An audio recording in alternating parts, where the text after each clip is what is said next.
Welcome to the A Minute to Midnight show, folks, and I'm coming from New Zealand. My name's Tony, and I've got two guys on the line in different parts of America, and both of these guys are moderators on the A Minute to Midnight Facebook group.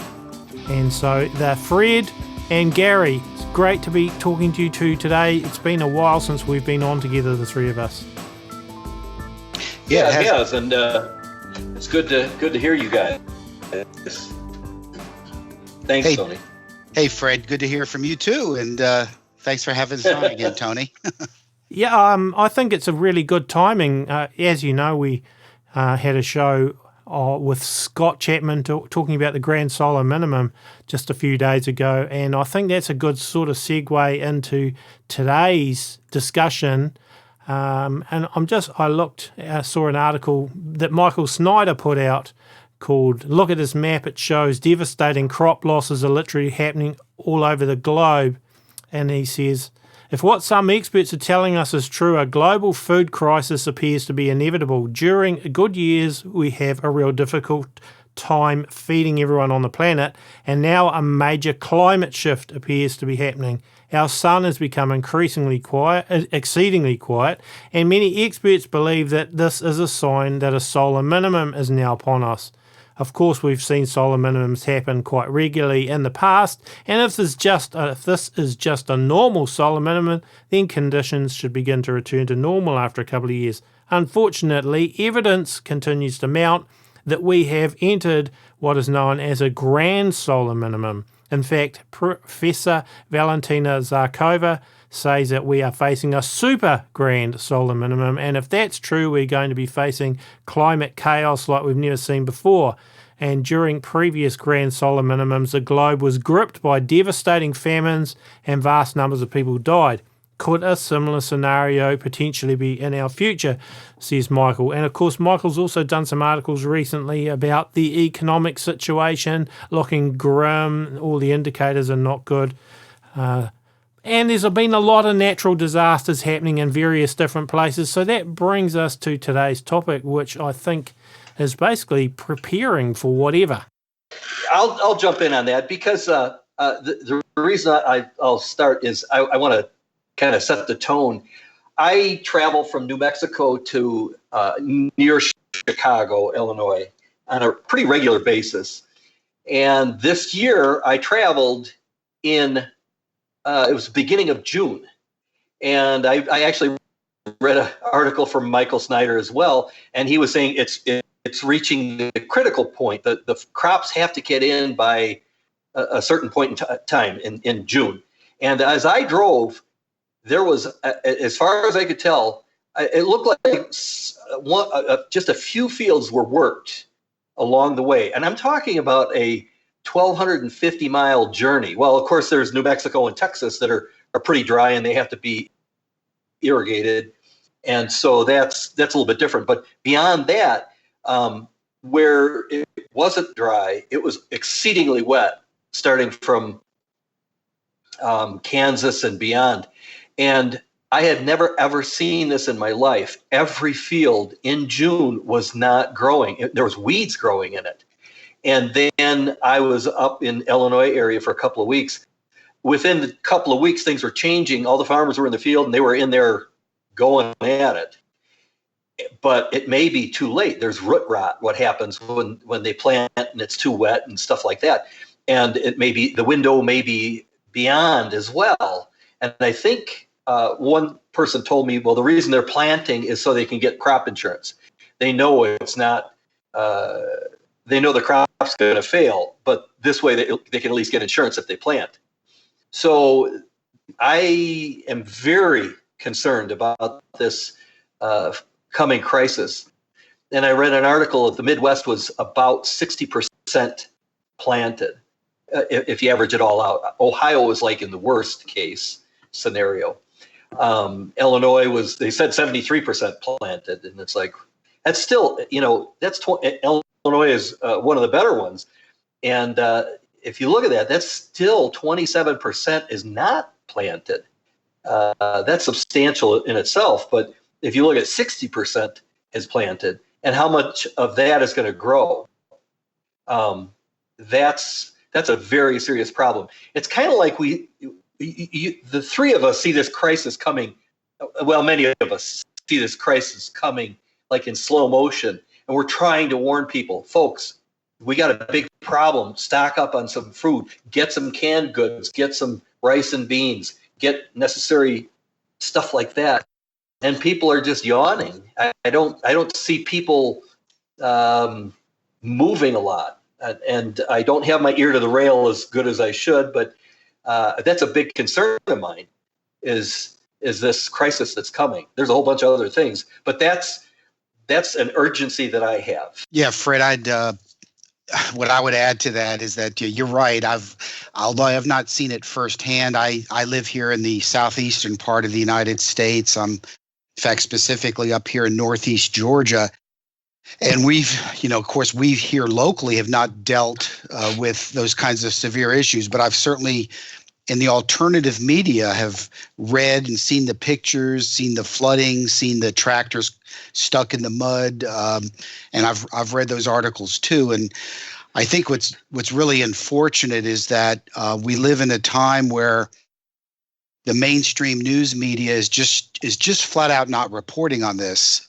Whatever the reason is, we could speculate on that, draw conclusions on why, but they're not reporting on it. And I think the large part of the population still, if they don't see it on TV, if they don't see it on the NBC, CBS, ABC, or even some of the other news outlets, then it's probably not happening, and it's just fear mongering, or it's really not that bad. This has not happened before, but and so it's not getting the attention that it needs. So I think has a lot to do with the maybe what we call apathy on the part of a lot of people, and not either purchasing food.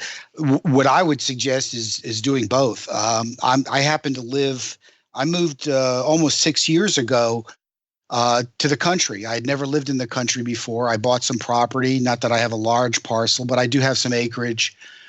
And I wanted to get away from the suburbs of Atlanta. I moved much further north. And in fact, I just came in earlier this evening from my garden. I highly, highly encourage people, even if they've got even the smallest piece of property, even if they're on a standard lot, if they're getting any sunlight for 6, 7, 8 hours a day on any piece of their property, they used to call them victory gardens. And this was during war. I believe it was during World War II, leading into World War II, and during World War II. Of course, that generation, people understood, and there weren't, the grocery stores that we have now and next day delivery and all that stuff. And so many people were already growing gardens anyway. But I highly recommend that people, if they've not done it yet, start learning about it. It's not difficult. It can be a little time consuming, but the rewards are great. I mean, I even posted a picture the other day on our Facebook group or yesterday. It was just as recent as yesterday. Of just some stuff I picked just yesterday. And even here, I would add that weather has changed in the last couple of years. And back to what you entered the conversation with, Tony, on the grand solar minimum. I was not educated on that until probably about 6 months ago. I started watching the Adapt 2030 channel, and that's how I found out about Scott Chapman and his work. And they're doing great work, and I'm sure he feels the frustration too of folks getting that word out to people. So I think at a basic level, if people could even put in to help supplement, because the reality is that even to produce enough food for your family, the amount of space that you would need if you were relying on that in its entirety would be a pretty decent sized parcel. But to at least grow it in part, and then as people have the means to then supplement that even with buying extra food at the grocery store each time they go, and do it now because prices have to start going up. It's just simple supply and demand. There will not be the supply, but there will be the demand, and the prices are going to start to skyrocket. Of course, if the things do kick into a grand solar minimum, a big one, then growing outdoors is going to be harder, so I think people will have to end up growing some stuff indoors as well. But yeah, I totally agree that growing some food in gardens is a really good idea for people that can do it. Even if you have a lot of stored goods, like dried goods and canned food and so on, if you've got some greens that you're growing in the garden, lettuces, silver beet, spinach, all of that kind of stuff, you could supplement, add that in to the prepared foods that you've got stored. Even if you can't grow masses of stuff, just having some green food is pretty important, I think. Yes. Yeah. And I would also add to that, I've also been raising chickens for the last 5 years since I've lived where I live now. And I just have a small backyard flock. That's another thing. For folks that live in homeowners associations, a lot of times that's not allowed. But maybe sometimes even some people, if you had even a couple of hens, it's amazing how much they produce. I have a small flock of 10 chickens. They're all hens. I don't have any roosters. And I'm pulling, they're just a little over a year old. I'm pulling an average 8 eggs a day from them. And, obviously I don't, everybody understands the protein and whatnot in eggs. And I'm able to sell surplus, and sometimes I give them away. And so, between that, and then I also, even 3 years ago, I got into beekeeping, kind of fell into that. That's another story all into itself. But I, in putting in the garden, and I noticed I never saw too many bees around my area. That's, once again, that's even another story about insect losses and bee losses. So I'm a hobbyist beekeeper. I have 4 hives, and they pollinate my garden. They pollinate some of the fruit trees I have. They produce, obviously, honey. I'm happy. I'm happy to say, out of 2 of my hives, I just got through pulling about 110 pounds Wow. of honey off those 2 hives. Yeah, it was really good. I was really, and because the other 2, I lost 2 over winter. So out of the 4 that I went into winter with, I lost 2, and I did, add 2 more hives, and they're kind of getting started. And so I didn't pull any honey from them, but 110 pounds, which was a pretty good haul. So, if we get into a grid down situation, or where things are just not available, people want their sweets, and honey lasts literally forever under the right conditions. It doesn't spoil, it doesn't rot, and it sure goes great on a biscuit. Yeah. I have something to chime in on that, the sweet part. There's a thing called food fatigue. And if things go really far south, and you're stuck eating rice and beans, and that's all there is, it's so easy right now to supplement simple little things. Like, for example, I bought a little powdered thing, and it has like 300. I just read it today, as a matter of fact. It's got 345 servings in this little concentrated powder of lemon juice. Well, and then I've got this liquid sweetener. Some people will say, "Oh, that's bad," and other people, I blend it with stevia, and it's saccharin, liquid saccharin with stevia. And if you do the homework, saccharin is not all that bad. But me personally, I can't have any non-nutritive sweeteners. They give me trouble, with the exception of saccharin. I have a little problem with vertigo, and that's a big problem when it happens. But anyway, so that's what I use, and that's really shelf stable, that stuff. And so if I want to have a nice glass of lemonade, I can do it. All I need is water and that little bit of powder, and mix up the sweetener, and there's my lemonade.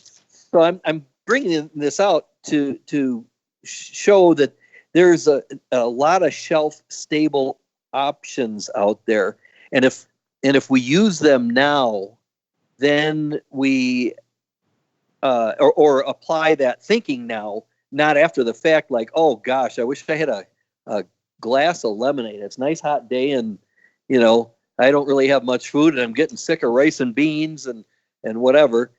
It has an effect that it's got an emotional effect. I went to a meeting one time with this one person that was really up on this kind of stuff. And they talked about what they call food fatigue. And that if you eat the same thing over and over and over again, hey, at least you're eating right. Well, that can still drive you crazy. And if you can break it up with some other kind of food or a spice or something, it's real simple now while you can still get it. And so that's, the honey thing, I wish I had bees. That's a lot of honey. Yeah, it's I kind of fell into that. I had a friend that had a retiree friend of mine that was getting out of it because he traveled so much, and he gave me a hive, and I sat on that hive, that empty hive, for like 6 months. I had no intentions of getting into beekeeping. I didn't know if I don't particularly like getting stung, although I'm not allergic or anything, but I held onto that hive for 6 months, and then finally a local, and this is what I would add to folks too, if they're even thinking about it, is that they need to find, because just about every town has a local beekeeping club. Seek that out, and that's what I did. I found an ad for it on, I not remember, maybe it was on Facebook somewhere, and I attended an all-day basic beekeepers class. It was like $50. It included lunch. And even, I'll be honest with you, halfway through the day, I wasn't, I'm still not sure. By the end of the day, I was pretty psyched up. And I didn't know nothing about with bees. And I kind of got into it, and it's proven to be, I enjoy it now. It's a hobby. And once again, I feel like I'm helping to do my part with, my neighbors appreciate it. They appreciate the pollination they're getting, and I'm like I said, I'm on acreage, so I'm not living in a homeowner, so I'm not having to worry about bees getting onto my neighbor's property and whatnot. But I still do give them a little bit of free honey. So, but that helps too. What I'd like to do too here for a second. Unless anybody has anything else, I wanted to digress just a little bit to something that's really important, because I know in our first call on this, if people remember when we spoke, we talked about some of these items, the needs for food storage, the needs for, means of water. And we talked about even it could be overwhelming and starting off very small and then working up from there. But what's really, really important, it's something that I've been working on in the last couple of years, especially the last year, is community. And community, and when I'm saying that is none of this, and even from a Christian standpoint, we're not meant to be islands in the stream. We're not meant to go at, life alone. And what I've done, but this can be a difficult thing, trying to connect with, and I say like-minded people, trying to connect with others that feel this need, that are tuned in to what's going on, but you don't want to advertise this to the average Joe, because for obvious reasons, I say obvious, you don't want them to know. Maybe you definitely want to have what they call, in the military likes to call OPSEC, operational security. And so where I'm leading here is that there's a lot of towns have local groups called CERT. It's an acronym for Community Emergency Restoration Teams. Most of them fall under the county, and they fall under the Office of Public Safety. I'm in a small town, and they have it. I actually was certified with CERT in another town I lived in, which was closer to Atlanta, and so I know towns have this, and it falls under FEMA. Okay, yeah, I know a lot of people. They set that up. Maybe it was after Katrina. I don't remember when, but they just wanted that counties and local governments had means of people getting involved to help their neighbors in the event of disaster, and that's their part in it, and that's pretty much it. They're not immediate, but I got involved in that, and I got to meet folks that are in that same like mind. You work elbow to elbow on just doing some volunteer work in your county, and then you're able to start entering into conversations of what we're talking about. And that's been very helpful. I wanted to know in my local community that, hey, even if a tornado blew through here or if an ice storm came through, who I could rub elbows with, who is in charge, who is running the show, what would happen in my local community in the event of any type of, whether it's a natural event or a man-made event. And so I can't stress the point that is trying to meet other folks through potentially means like that by joining those types of communities. Actually, yeah, the community thing for me, that's something that I'm really hurting with because I'm out in the I'm in the lowest, one of the lowest population density areas in the country by design, and it has some challenges, and so one of them is community, and to me that's huge because if something happens, I'm kind of insulated from it. But on the other hand, when all the picture a boat sinking, well, the rats in the boat go, they go and find wherever they can find it for safety. Well, if my lights are on and nobody else is, well, that's there's problems that come with that. But if I have community, then that's there's safety in numbers, and I can't stay up 24 hours a day and watch and make sure nobody's in my barn and so forth and so forth. So when stuff really goes down, then you need this community, and that's a great starting point, Gary, is what you said there. And then also, with the community is also communication. Something we all need to do is, or should do is get beefed up on ham radio. I've got a ham radio. I don't know how to use it properly. I don't have a license yet. And also, that's another topic that we can go explore one day in detail. But another thing is, and I just want to plant that seed, the ham radio. And then also another one is a CB radio. Like back in the 70s and 80s, everybody had a CB before the car phones, and so, and they used to go around chatting and stuff. Now it's kind of digressed into crappy stuff. But seriously, though, if you have a CB base station, that's just a regular CB with an antenna at home. And like in my case, my closest neighbor I can see is about 4 miles away. And so if I had a CB and they had a CB, I could communicate with them. And I know there's like-minded people in this small community of large properties where I live. So that's a part of the community thing is communication and doing things to foster communication. It's funny. You say something, you just triggered something with me too, as far as piggybacking off of that. I don't have my ham license either.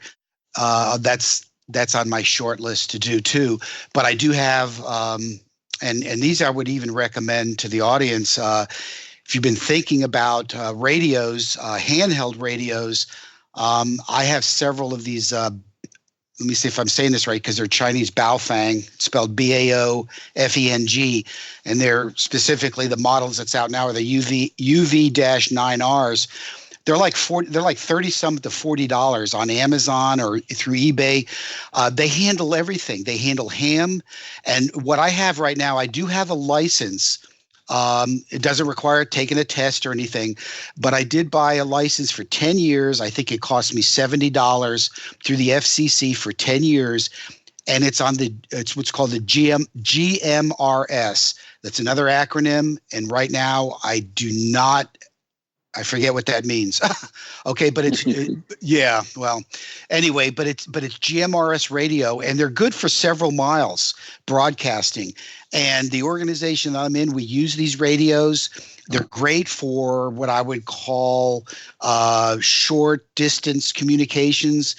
In fact, I bought my first two years ago, And recently, and I didn't, I'm retired now, so I mean, I try to do things over time. But I've added 2 more radios to that, to where I have 4 of those radios now. And my intentions are, the 2 neighbors on each side of me, if we get into a situation, when bad things happen, I'm going to supply them with a radio. We're going to be able to contact each other. And but those radios, they even have regular FM band on it. They have weather radio. Your local weather radio station can be picked up on it. And once again, if you have a ham license, even if you don't have a ham license, you can listen. You can at least get communication, and even the CB. I do have a CB too, Fred, and on my vehicle, my truck, I do have the 2 antennas on there. One is for the CB, and one is for the GMRS. And we use that when we have meetings. We test them, because let me tell you one thing about one of those kind of radios. If you don't use it periodically, it isn't like your bicycle. You will forget how to use it.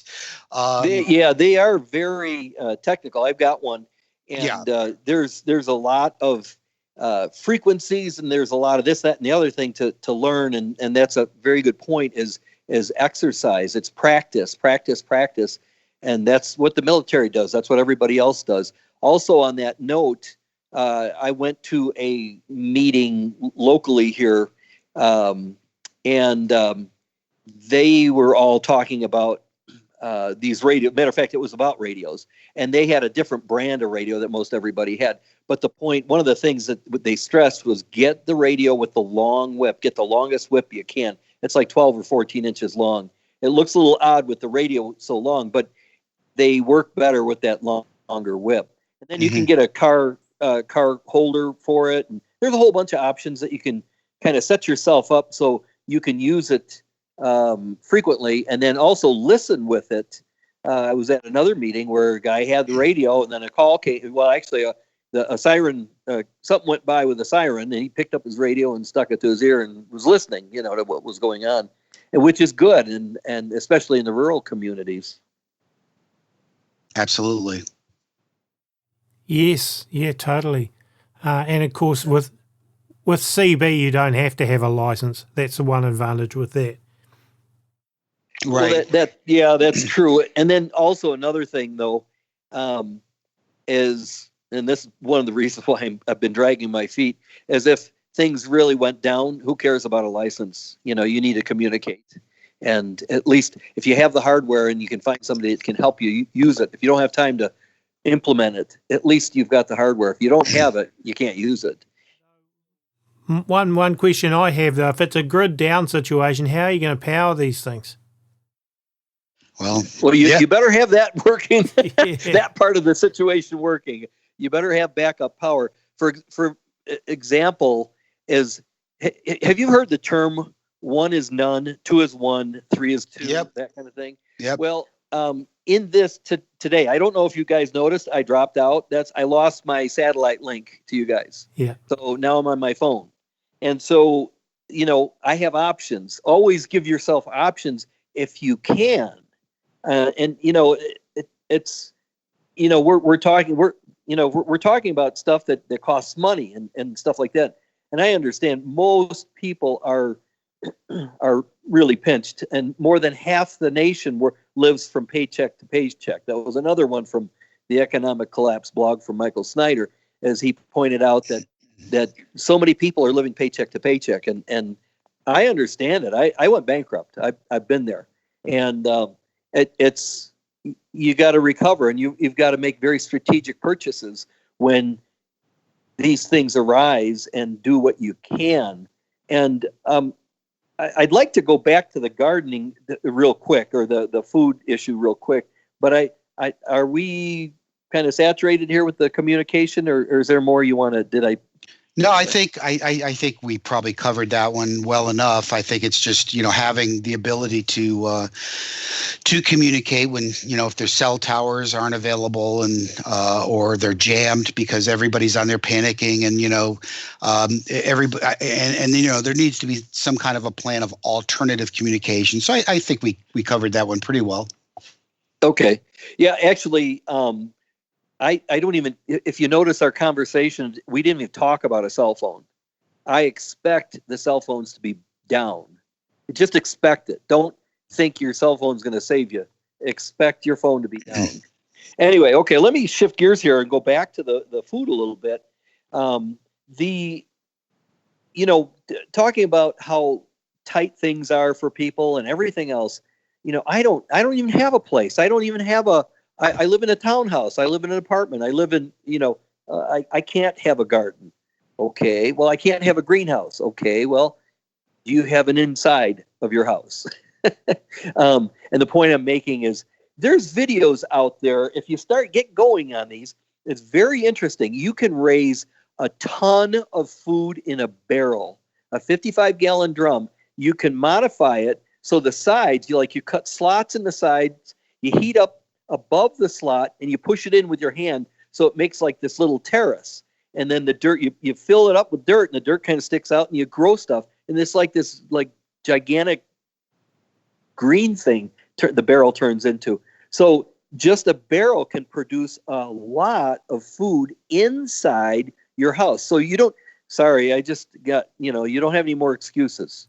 So you have to get going on this. You got to get, and then seriously though, there's buckets. If you can't get a barrel into your house, and you do it a little bit at a time. You're not going to get a barrel full of dirt in your house, but if you get a barrel and then bring a bucket full of dirt in, in 10 trips, that's 50 gallons of dirt. If, you can do the math. Or you could use buckets or planters, or there's plenty of ways to supplement your food. I've seen a video where a guy lived in an apartment. He actually had an income from the food he was raising. Not a lot, but it was more than he needed out of his apartment. Obviously, he was totally into it. But that's the point I'm making is growing indoors. And then another thing that Scott Chapman brought up was in the next couple of years with this grand solar minimum coming on us. And Tony, do you remember when did he say it started in 2017? It turned the corner in 2017? 2014. Okay. Yeah. Now he said there was some major commercial farmer that made a comment that he's starting to see the UV something that is affecting the growth of plants, and it's slowing the growth down. They aren't producing as much as they did before because of this UVF. I think he said it was from memory. What was it? I think it was UVF. UVF. Okay. And so with this getting through because of the grand solar minimum, it's messing the magnetic magnetosphere. Yeah. And so now the Earth is protected as it was, and so stuff is getting through, and so it's like a double whammy, and it's just going to be exponentially worse very quickly. Not like next week or next month, even next year, but we're going to start feeling the effects of it, and it's going to be some very serious stuff. Well, Fred, I said this earlier, and I didn't expound on it, but back to, on that note, in the last 2 years, and sometimes you say, well, this might be just a one-off year, one-off. Now that we know, of course, there's this grand solar minimum, but last year and this year, I could not plant my garden as early as normally for me, and most people say, Easter. It used to be like Easter, or mid-April. After that point, well, I ended up having to go till about mid-May before I could plant. Number one, first of all, we were having an unusually cool and long spring. Now, it wasn't, in fact, this is the first year we didn't get any snow at all here in Northeast Georgia, which is not unusual in itself, but we've been averaging usually a couple times a year we'll get some snowfall. We did not get any snow this year. And during the spring lasted longer than it usually does. Weather was cooler, and we were extremely wet, very, very wet. I mean, if it would have continued, I mean, it was almost like, well, I don't want to compare it to what they went through what they've gone through in the middle of the country, but we were getting some very wet weather, and then all of a sudden that stopped abruptly, and then we had 3 to almost 4 weeks of not a drop of rain, to where we were crying for it again, because then we got into the mid 90s, well before the summer, and just bizarre weather. Extremes. They were just extremes. The pendulum swang both ways. And so, literally, I did pick some beans last week, but when I showed that little picture of just what that one day, I'm just now starting to get tomatoes and stuff where normally this would have, usually weeks ago, I would have been picking, harvesting. And so I understand. I mean, this is, and we're in the South. Now, I'm not in Florida, but I am in Georgia, North Georgia, and it's different here. It is definitely different. And if this is, once again, predicted to get increasingly worse, I'm going to be looking at building a greenhouse or something, which I don't have right now because I've never needed one. But I'm looking seriously now about building a pretty good greenhouse so that I can get the heat, that I need to be able to start planting earlier than I normally would be.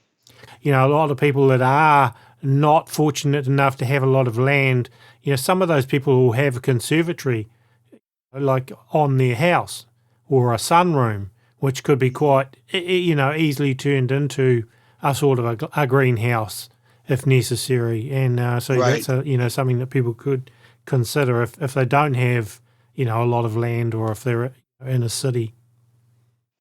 Well, I hope we poke people's brains into thinking, oh wait, I can do this. Even if you're in the city or wherever you're at, you can do some of these things to offset. You don't have to do everything. You don't have to do 100% of your own food, which would be great. But if you could do some, at least do half or a quarter or even 10%. One, it's kind of fun to do, and then two, it saves quite a bit of money. And then, of course, that's, don't even need to discuss that. But I keep coming back to the Scott Chapman video that you did with him, and Tony, that was just profound for me. I knew the sunspots and the sun has cycles and so forth, but this was like, wow. And a lot of people on YouTube, you get opinion, and maybe a little bit of fact. Yeah. This guy was not giving his opinion, and when you asked his opinion, he wouldn't give it. He didn't have fact. So, I mean, in my mind, he's somebody that is just well worth listening to. So, if you're listening to this and you haven't seen the Scott Chapman video or heard it, go back to it. And it was, what was it, last week? Yes, so 3 or 4 days ago, 5 days ago, or whenever it was. Yep. Yeah, and so it'll really open your eyes. And there's a lot of information that he gives, and he tries to give it at a basic level, and it's well worth going back to. And again, this is a slow motion crisis that's coming at us. Okay, all the food, all the flooding, the world's food supply is noticeably down. I mean, many countries are saying they're producing less this year. So it's still on the shelves and all that, and so make preparations for that. One, I've stocked up on canned items. Normally it's the dry goods and that kind of thing. Now I'm shifting focus. Matter of fact, I found a sale on cream corn. This is going to sound funny. I don't like cream corn, but guess what? I don't care for it either. But hey, but it was 10 cents a can. So guess what? There you go. I like cream corn now. Exactly. I'll learn to like it, and I got 10 cases of it. Yeah, and I was taking advantage of. Now my corn, I'm set. Even though you could say, well, that's the GMO corn. You know what? If you have a choice of no corn and GMO corn, I'll take the GMO stuff, and that's genetic. That's the Monsanto stuff. So, For something you said earlier that I wanted to make a mention of real quickly too, and I read this quite a long time ago, several years ago, is that you really have to have a balance on the food.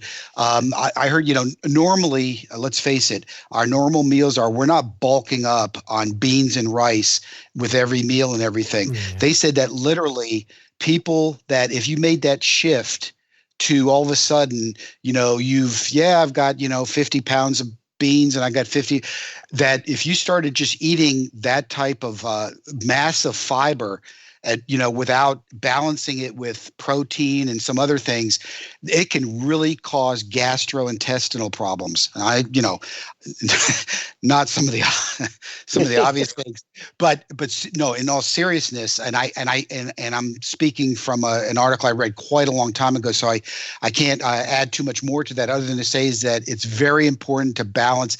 Here's the reality is you need to buy what you normally eat. You need to stock up on what you normally eat. And what I would also say is, like you found that great sale. Well, I don't know how many of you all have like an Aldi's. They have, they're about a third, the cost of canned goods and stuff is at least like a third. It would be what normal grocery stores, when they run a good sale on canned goods and stuff, that's their normal pricing. So, in the last month even, I had to do some rotating. There's stuff that I bought years ago that I literally finally had to say, I need to change some of this stuff out. So, but canned meats, canned goods. I mean, you can buy canned DAC hams for $2.99 at Aldi, where I see in some other grocery stores they're $4.99 or something. So it's very important to have protein. It's very important to have the canned goods. It's very important, if you can, to have some staple items like the pasta and rice and beans and sugar and wheat. I would recommend, if you can get one, as a grain mill. So you can make bread, things like that. And back, I'm kind of jumping around a little bit, but back to what you said too earlier, Fred, about people living in apartments or townhomes or condominiums and saying, I can't grow anything or whatever. But if you can, they have containers, plastic containers that are long and not very, short in height, that you can put stuff under your bed. I mean, you can literally pack them with food and put it under your bed. It's out of the way. Nobody's going to see it, and it's a good place to store if you have a limited area, of where you live and for storage.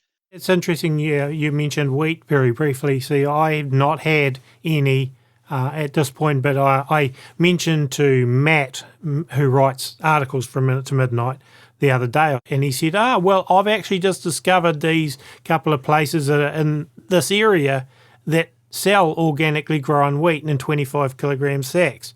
And it's like, okay. And so I said, well, forward us the info. So he forwarded it to me, and he forwarded it to Chris, who originally started a Minute to Midnight with me. So now the three of us are going, okay, this looks really good. So we'll look into it, the three of us kind of thing. So that's sort of a little bit of that community thing. Plus, this is how it works. One finds something, and it's like, oh, great, someone's done the research. Now we piggyback off that research, and get some wheat, because wheat will last, if you store it in a dry place, it'll last for a long, long time. So it's not like you have to use it next week or even next year.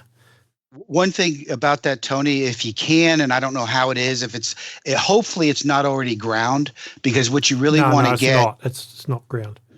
Okay, good. Yeah, you want to get the berries. They call them like a hard red wheat or white hard red winter wheat, like berries, because they will last a very long time. If it's already ground into like a flour or something like that, the shelf life on it drops dramatically. Yeah. And of course you get weevils and all of that. Flour it doesn't keep. So then obviously you've got to be able to keep everything safe from mice and rats. I don't think it matters where you are in the world. I've made a couple of videos regarding the food and the processing of wheat. I bought I guess I could say literally a ton of it, but I processed a lot of it, and brown rice, which is a no-no, but so far it's been over it's been over 8 years now, and we're still using it. And then it's all been organic and GMO free. And also something else is what else did I get? I've golden wheat, I've red wheat, I've got all in the berries. And anyway, the point I'm making is I packed it. I bought these special square buckets, and they're 4-gallon buckets, not 5. And it just worked out to where it was 25 pounds a bucket. And so I bought these Mylar bags, and then I used a vacuum cleaner with a copper tube on it. And I, made sure everything was clean. Whenever you're messing with food for long-term storage, especially bulk items, everything has to be squeaky clean, hands, just everything. Anyway, so I created a system and packaged it in a big bulk way.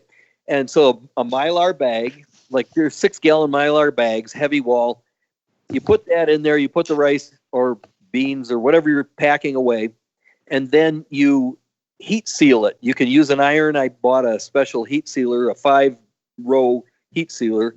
And then the last little corner, you suck all the air out with the vacuum cleaner. But wait, before you get the air out, you throw in an oxygen absorber, which is basically powdered iron. And when that oxidizes, it eats up all the oxygen that's in that Mylar bag with the grain that's in there. And so, or beans or whatever.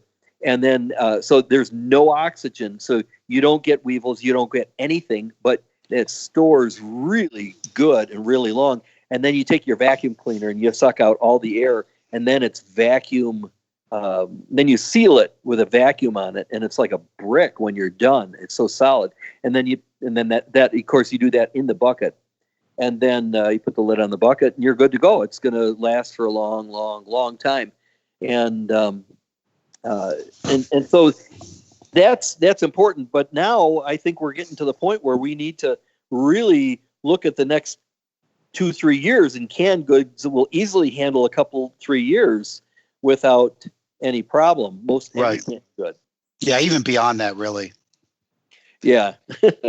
I just want to give people a quick checklist. I've got the checklist on our A Minute to Midnight website with a little bit more detail, but just a 10-point checklist what can happen during an economic collapse, which would also apply to any other natural disaster, really. It doesn't have to be an economic collapse. It can be a food, shortage due to natural disasters like hurricanes or tornadoes or earthquakes or whatever. So, number one, food shortages can happen. So you need to be prepared, which is what we've been covering. Number two, medicine may become scarce during an economic collapse. So you want to make sure you've got plenty of that if you are needing medicines, to have a certain amount of that stocked up. The power grid might fail. So you got to think, how would you light your place? And I know some people go, oh, we'll get a generator and whatnot, but then you have to also consider you don't really want to be the only house in the area that's lit up like a Christmas tree if no one else has got power. So you've got to have options, candles and solar power and whatever else, different options. So cover your bases with that one. During an economic collapse, you can't even take water for granted. So you've got to make sure you've got water. Water stored and ways of purifying water if it does get to the point where your stored water has run out. Your credit cards and debit cards may stop working, so you got to think, what have you got? Can you barter? Do you have silver or gold or other items that you can barter in that situation? Number 6, crime, looting and rioting can become commonplace during an economic collapse. So you got to think, how are you going to protect yourself and your family and your assets? Number 7, many people will start bartering. So that goes back to the same other one with the because the other one you may want to have cash on hand as well. But bartering, what can you barter? Number 8, your currency may rapidly lose value during an economic crisis. So at that point, if that's the case, then this is where you're definitely going to want to have some silver, or if you can afford gold as well. So you've at least got one or other or both of those. Number 9, you can't be sure of continuous employment or ongoing business. So think about what can you actually do, alternative ways to make money or doing business. And number 10, which I think is a kind of an important one that goes around all the other 9, the government will not save you. That's for sure. Matter of fact, they may hurt you. Yeah, exactly. Let me touch on a couple of things that I just want to plant some seeds. Now, the government tells us if we go to ready.gov or Ready.gov, yeah. Okay, ready.gov. Well, they're telling us that we should have a go bag or a bug out bag. Do you have one? I mean, the people that are listening, do you actually have one? Have you taken the time to do it? There's many videos out there that will help you put one together. And there's some that are kind of extreme and they're very well seasoned preppers. And you may not need to go that far, but if you need to get out of your house in a moment, what are you going to have with you? Do you have one in your car? Do you have one that you carry with? And every member of the family should have something that they can carry. The best thing is a backpack. So that's something to consider. And there's many videos on. Tony, do we have any in the archives? We do. There is articles as well. Matt's did some articles on bug out bags, which you can find on the A Minute to Midnight website. The article that Matt did on that, or several articles, are not that new, but they've definitely got a lot of good information on them. Plus, there's been some in some of our videos in the past as well. There's another thing I wanted to touch on that really quite often gets glossed over, and that's personal safety. Okay, we talk about personal protection, and whenever you have a tool of that kind of gun or knife or whatever, you have to respect it very, very carefully, right? Because you don't want to injure yourself, especially during a grid down situation. Well, personal safety is even more important. I mean, even safety glasses. If you look at the military guys nowadays, they all wear safety glasses because guess what? You get poked in the eye or get a thing in your eye. What are you going to do? You're going to stop what you're doing and you're going to attend to your eye because it's really drives you crazy. So consider that. Consider personal safety, whatever that looks like to you. Everybody's situations are different. Everybody has different needs and, they get involved in different things and that kind of thing. So those 3 things, the personal protection, the personal safety, and then a go bag, consider that.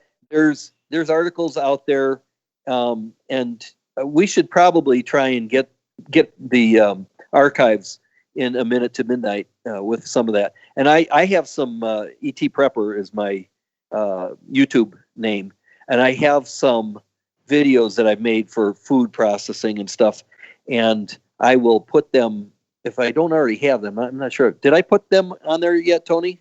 There are some. On the aminutetomidnight.com website, we have a forum, and one of the sections is about survival and prepping. And Fred, I suggest that you maybe put some of your videos, more of them, I know there are some, on there, and people can find your channel that way if they want as well. Of course, they can go to YouTube and find it under ET Prepper. But yeah, it would be good to have a kind of an archive on the A Minute to Midnight forum too, I think.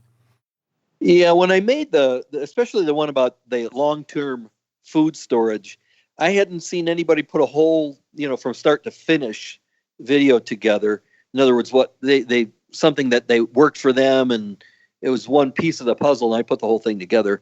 Anyway, I tried to do that. I'll put some of the food preparation ones up, dehydrating and making green food out of the stuff that's in your lawn. I've got one of those. And again, if you don't have Gary, you were saying, we need green food as well, not just rice and beans, but right to balance it. And this powder that I made, it's amazing how much leafy stuff that it took to make this little bit of powder. Anyway, that's I'll put them up there on the archives, Tony. Sounds good. So, Gary, have you got any thoughts there you want to add before we close? Sure. In closing, I think I remember this from our last talk sometime back.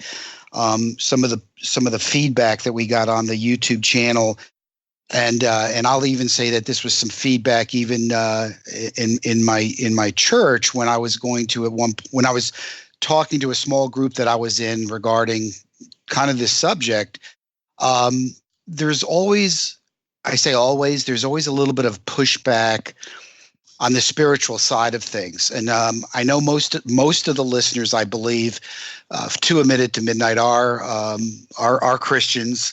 Well, I'm going to address this to the Christian audience, even if you're not. But is that, first of all, you need to have your spiritual house in order. I think beyond anything else, I believe on a personal level in being right with God and through Jesus, my Lord. And I know there are those that believe that, as I've heard it said, Jesus is just going to take care of me. And well, yeah, ultimately he's going to take care of all of us that are believers. But I also know that there are spiritual, I say scriptural references in the Bible that I could point out to preparedness, not just sitting back doing nothing. None of us know how much time we have left. None of us know, although we all, I think, arguably, I think we all know that we're in the end of days, and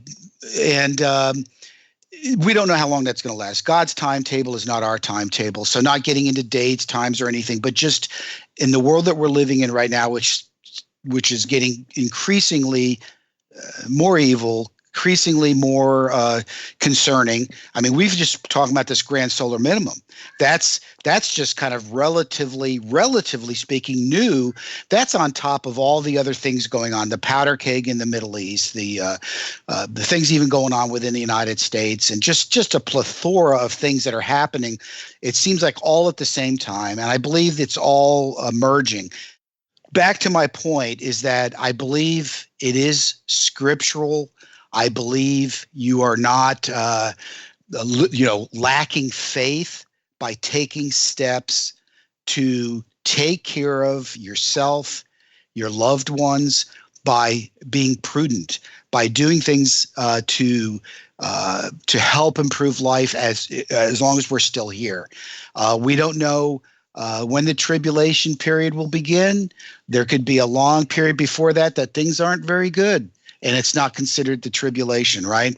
So for those of you that maybe would scoff at preparing, thinking that it's not, you're not being faithful, you're being fearful, I don't have any fear. I mean, if I got hit by a bus tomorrow, I know where I'm going to end up. I know where I'm headed. But between now and that time where I expired in this mortal body, I want to make sure that I do the most that I can reasonably to take care of myself and my family. I would be remiss if not doing so. And so I would just leave it with that. And then live life to its fullest. Jesus came so that we would give us abundant life. And so we should be living life abundantly now, not in fear, but in, just in preparation.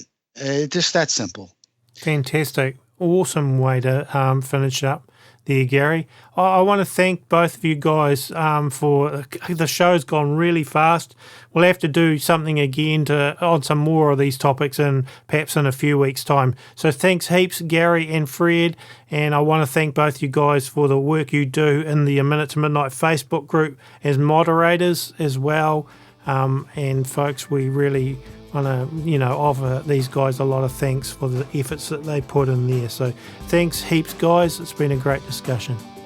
Thank you, Tony. Nice talking to you both. Thanks, Tony. Thanks, Gary. You have a great night. You too.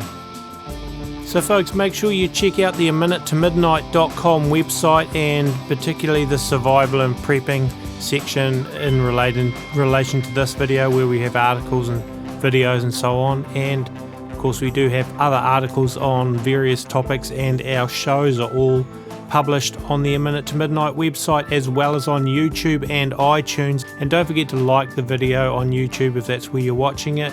And make sure you're subscribed to our YouTube channel, following our website, and probably even joined onto the forum is a good idea as well. You can donate to A Minute to Midnight if you want to on our website. We do run this completely by donations, and also the music is written, played and recorded by me. And if you want to download it, you can download it for free on the A Minute to Midnight website as well. So that's it for this show. May God bless you and give you a great week, all of you, and hopefully we'll be back in a few days' time with another episode of the show.